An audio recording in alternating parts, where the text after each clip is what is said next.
အားလုံးပဲမင်္ဂလာပါကွယ်ဒီနေ့ပြောပြမယ့်ပုံမြင်ကလေးကတော့တိရစ္ဆာန်ကလေးတွေရဲ့ပျော်ရွှင်စရာတောတွင်းပွဲတော်ဆိုတဲ့ပုံမြင်လေးပဲဖြစ်ပါတယ်ကွယ်တခါတော့ကတာယာလှပတဲ့တောအုပ်ကြီးတစ်ခုထဲမှာယုံကလေးတွေလိတ်ကလေးတွေငှက်ကလေးတွေရှင့်ကလေးတွေရေခွေးကလေးတွေနဲ့အိပ်ပုတ်ကြီးတဲ့ဝက်ဝံကြီးတစ်ကောင်တို့ဟာအတူတကွပျော်ရွှင်စွာနဲ့နေထိုင်ကြတာပေါ့ကွယ်အဲ့ဒီတိရစ္ဆာန်ကလေးတွေဟာသူတို့ရဲ့အနီးနားမှာရှိတဲ့တောအုပ်တွေထဲကတခြားသောတိရစ္ဆာန်လေးတွေနဲ့အတူနှစ်စဉ်နှစ်တိုင်းပျော်ရွှင်စရာကောင်းတဲ့တောအုပ်ပွဲတော်ကြီးတစ်ခုကိုကျင်းပလေးရှိတဲ့ကွယ်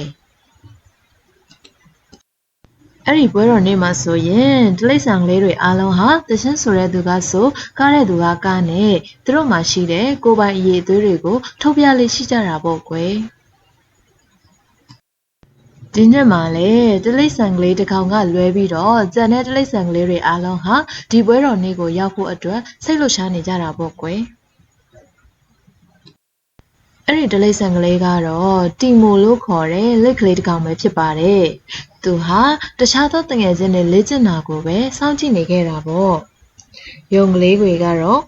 စီးချက်နဲ့အညီအခုံလေ့ကျင့်နေကြတာပေါ့ကွယ်ငှက်ကလေးတွေကလည်းရှို့သားတဲ့သရှင်ကလေးတွေကိုတီဆိုလေ့ကျင့်နေကြတာပေါ့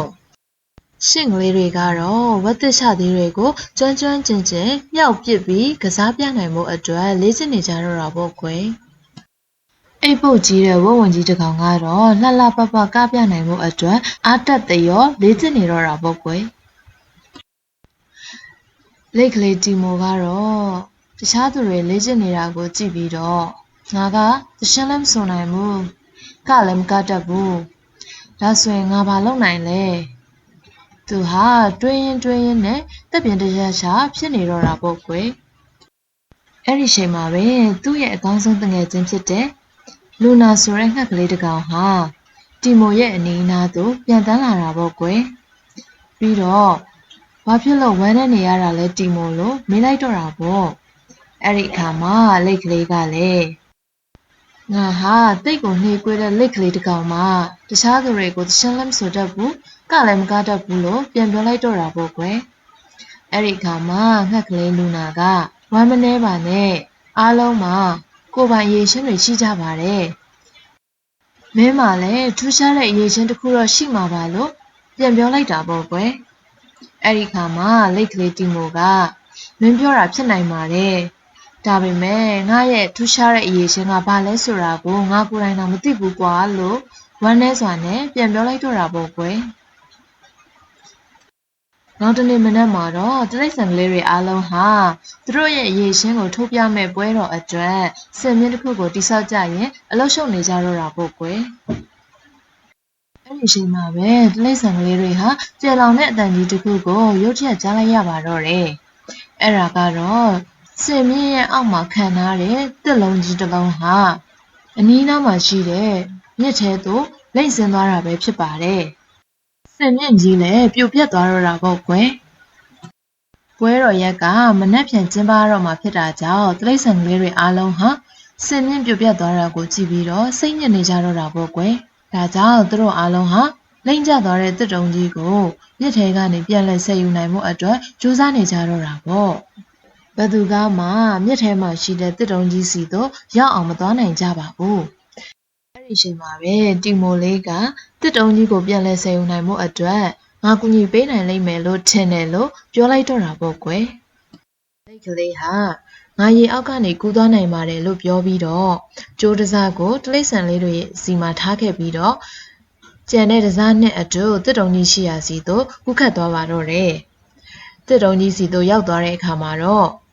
သူနဲ့အတူပါလာတဲ့ကြိုးတစားကိုတစ်တုံကြီးစီမှာခိုင်မာစွာရှီနှောင်ထားလိုက်ပါတော့တယ်အဲ့ဒီနောက်မှာတော့ကမ်းပေါ်မှာကျန်နေခဲ့တဲ့တိရစ္ဆာန်ကလေးတွေအားလုံးဟာသူတို့စီမှာကျန်နေခဲ့တဲ့ကြိုးတစားကိုဝိုင်းပြီးဆွဲယူလိုက်ကြတော့တာပေါ့ကွယ်အဲ့ဒီခါမှာတော့မြစ်ထဲမှာရှိနေတဲ့တစ်တုံကြီးဟာတဖြည်းဖြည်းနဲ့ကုန်းပေါ်သို့ပြန်လည်ရောက်ရှိလာပါတော့တယ်တိရစ္ဆာန်ကလေးတွေအားလုံးဟာတိတ်ကိုဝမ်းသာပျော်ရွှင်သွားကြပြီးတော့တီမိုကိုလည်းကျေးဇူးတင်တဲ့အကြောင်းဝိုင်းပြီးပြောနေကြတော့တာပေါ့ကွယ်နောက်တနေ့မနက်မှာတော့တိရစ္ဆာန်ကလေးတွေအားလုံးရဲ့ပျော်ရွှင်စရာတောအုပ်ပွဲတော်လေးကိုကျင်းပနိုင်ခဲ့ကြပါတယ် မြေခွေးကြီးတစ်ကောင်ကတိရစ္ဆာန်ကလေးတွေအားလုံးရဲ့အရှိမဒီနှစ်ပွဲတော်ရဲ့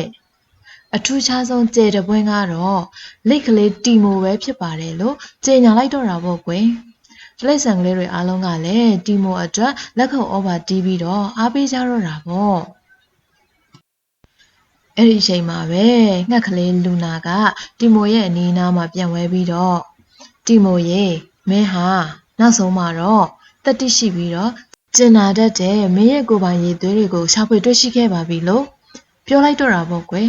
အဲ့ဒီခါမှာတီမိုလေးကဒီရည်သွေးတွေကတော့အကုန်လုံးမှရှိနေမယ်လို့ယုံကြည်ပါတယ်ကွာဆိုပြီးဂုဏ်ယူစွာနဲ့ပြန်ပြောလိုက်တဲ့ကွယ်ပုံမြင်လေးရတော့ဒါပါပဲကွယ်နောက်ရက်တွေမှာလည်းဘလို့ပုံမြင်ကလေးတွေကိုတင်ဆက်ပေးအောင်လဲဆိုတာကိုဆက်လက်စောင့်ကြည့်ပေးပါအောင်ကွယ်အားလုံးကိုကျေးဇူးတင်ပါတယ်